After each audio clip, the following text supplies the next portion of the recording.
Assalamualaikum warahmatullahi wabarakatuh. Alhamdulillah wassalatu wassalamu ala rasulillah wa ala alihi wa sahbihi ajmain amma ba'du. Kaifa halukum anak-anak kelas 4A dan kelas 4B. Semoga selalu sehat selalu dan selalu diberikan keberkahan dan perlindungan oleh Allah Subhanahu wa taala. Alhamdulillah pada hari ini kita pertemuan pertama untuk materi tematik ya, pelajaran tematik. Sekarang kita sudah nyampe tema 6. Tema 6. Tema ini berceritakan tentang cita-citaku sungguh mulia. Oke. Setiap kita harusnya punya cita-cita ya, memiliki cita-cita. Dulu Bapak waktu sekolah pernah ditanya oleh guru Bapak, apa cita-cita kamu? Terus Bapak bilang, saya ingin menjadi guru. Memang Bapak cita-citanya dari dulu ingin jadi guru ya. Alhamdulillah sekarang sudah tercapai seperti itu. Makanya kalian harus punya cita-cita. Apa sebenarnya cita-cita kalian agar nanti kalian bisa terarah seperti itu. Nah, untuk menggapai cita-cita kalian harus ketika sekolah itu harus rajin belajar gitu ya.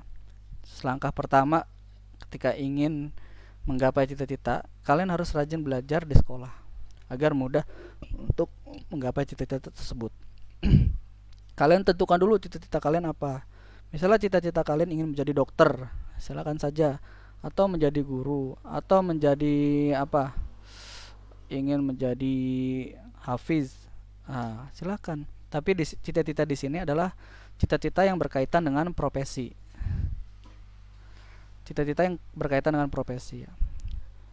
Atau misalnya kalian ingin menjadi pilot. Nah, silahkan apa saja, yang penting halal kalian tentukan dan kalian harus punya tekad yang kuat.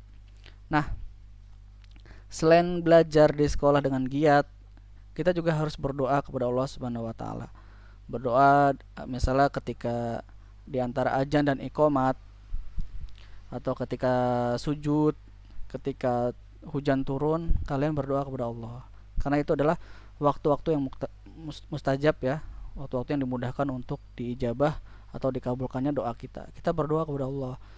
Kita ingin misalnya memiliki cita-cita ingin menjadi pilot, kita berdoa, kita yakin, kita kuatkan tekad kita bahwa kita bisa menggapai cita-cita kita di masa depan. Nah, seperti itu. Nah, banyak sekali ya cita-cita yang ada di dunia ini. Mungkin ada beberapa contoh yang akan Bapak tampilkan nanti sesuai dengan buku tema 6 ini. Silakan kalian buka halaman berapa ini? Halaman 3. Nah, di sini ada beberapa contoh profesi dan cita-cita dengan kegiatan yang utama mereka lakukan apa. Jadi setiap profesi itu memiliki kegiatan utama yang dilakukan. Nah, di gambar satu itu adalah ada seorang guru di dalam kelas bersama murid-muridnya. Profesi dia apa? Profesi dia adalah seorang pengajar atau guru. Tugasnya apa? Tugasnya itu adalah untuk mengajar atau menyampaikan ilmu atau juga mendidik siswa-siswinya di sekolah agar menjadi lebih baik lagi. Nah, itu adalah tugas utama seorang guru.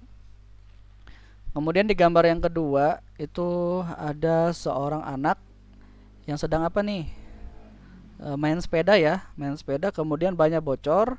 Nah, kemudian bannya itu ditambal.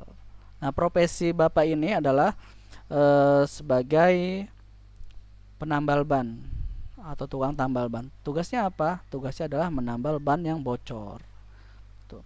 Kemudian di gambar yang ketiga itu ada profesi yang berkaitan tentang pesawat ya, yaitu seorang pramugari. Nah, seorang pramugari memiliki tugas untuk melayani para penumpang pesawat atau mengarahkan ketika terjadi sesuatu atau ketika penumpang itu masuk ke dalam pesawat ya. Misalnya penumpang juga butuh bantuan apa, nanti akan dilayani oleh pramugari tersebut. Kemudian yang keempat itu adalah gambar seorang anak yang sedang sakit ya. anak yang sedang sakit, dia diperiksa oleh seorang dokter. Nah, ini adalah gambar seorang dokter yang memeriksa pasien yang sedang sakit. Profesinya adalah seorang dokter. Tugas utamanya yang dilakukan adalah membantu pasien menyembuhkan penyakitnya atau menyembuhkan orang yang sedang sakit ya. Tetap yang menyembuhkan itu adalah Allah Subhanahu wa taala, cuma dibantu oleh dokter dengan ilmu pengetahuannya agar pasien itu bisa cepat sembuh, diberikan obat, kemudian dikasih konsultasi, diberitahu agar melakukan misalnya harus rajin olahraga dan sebagainya agar cepat sehat. Kemudian gambar yang kelima itu adalah gambar seorang polisi ya, seorang polisi yang sedang berdiri tegap.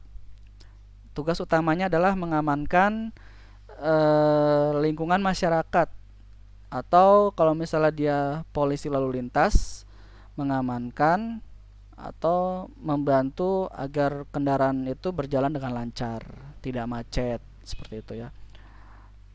Kemudian terakhir ini ada penari ya, tugasnya adalah menari. Nah, kita lanjut, kita buka halaman 4. Di sini kita akan belajar tentang puisi. Kalian pernah membuat puisi? Pernah ya? Atau pernah baca puisi? Pernah belum? Oke, pernah. Jadi puisi ini adalah kumpulan baris dan bait kalimat yang tersusun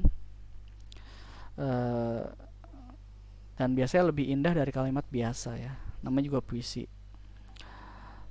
Nah, Bapak akan bacakan puisi ini ya. Kalian dengarkan, yang berjudul tentang Rajinlah Sekolah, karya Gina Hayana. Pergi ke sekolah jangan malas, belajar yang rajin di dalam kelas. Jaga sikapmu jangan culas, agar hati tiada keras. Sekolah tempat mencari ilmu, luruskan niat dan itikadmu. Belajar giat tekun selalu, agar baik masa depanmu. Hormati olehmu para guru, agar berkah turun padamu. Ilmu mudah masuk ke kalbu, pertanda baik hati dan jiwamu.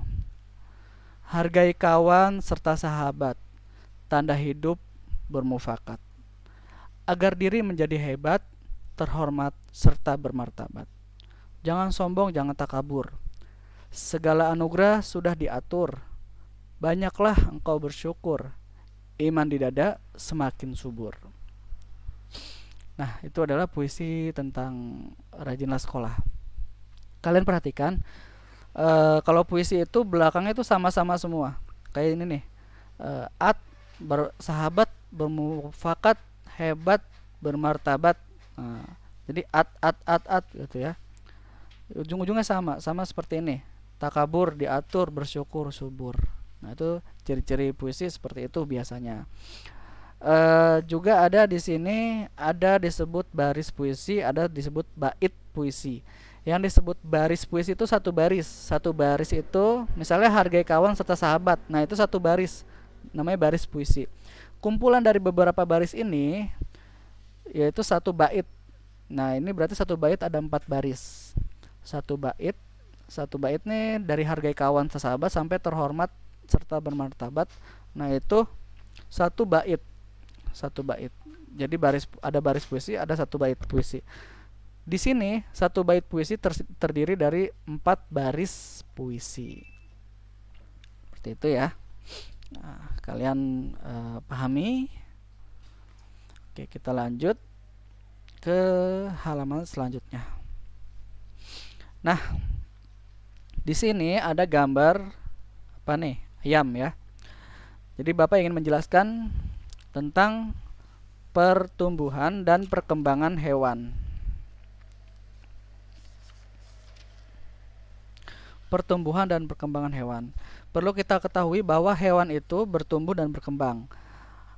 Tapi ada perbedaan, ada hewan yang bertumbuh dan berkembangnya itu berubah bentuk, ada yang tidak berubah bentuk. Ya, jadi ada yang berubah bentuk dalam perkembangannya, ada yang tidak berubah bentuk. Kalau ayam ini, dia berkembangnya tidak berubah bentuk. Dari kecil sampai gede bentuknya seperti ini aja. Cuma ukurannya yang beda. Kalau yang kecil dia berbentuk kecil, kalau yang besar dia akan ukurannya lebih besar.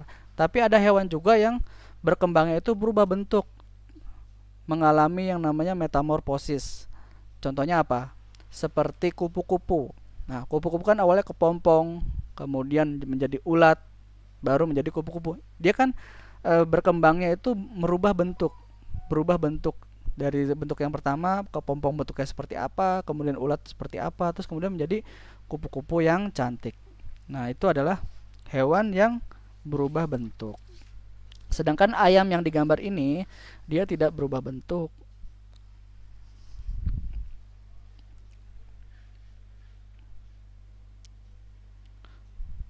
Ya, jadi dia berkembangnya secara teratur dari kecil sampai besar. Seperti itu ya. Oke, baik anak-anakku sekalian, terima kasih sudah menonton video ini. Tugasnya kalian buat video atau voice note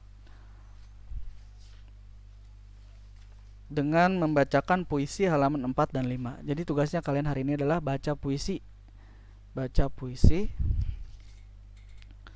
halaman 4 dan 5 tersebut. Kalian boleh pakai video ya, boleh pakai video, atau boleh kalau misalnya nggak bisa pakai video, pakai voice note rekaman. Kalian kirim ke wali kelasnya masing-masing. Kalau ke 4A ya ke Bapak, kalau 4B ke Bu Hani. Terima kasih ya atas perhatiannya. Tetap semangat dan jaga kesehatan selalu. Semoga kalian dipermudah untuk meresap apa yang telah Bapak sampaikan. Tetap semangat dan tetap membantu orang tua di rumah. Terima kasih. Assalamualaikum warahmatullahi wabarakatuh.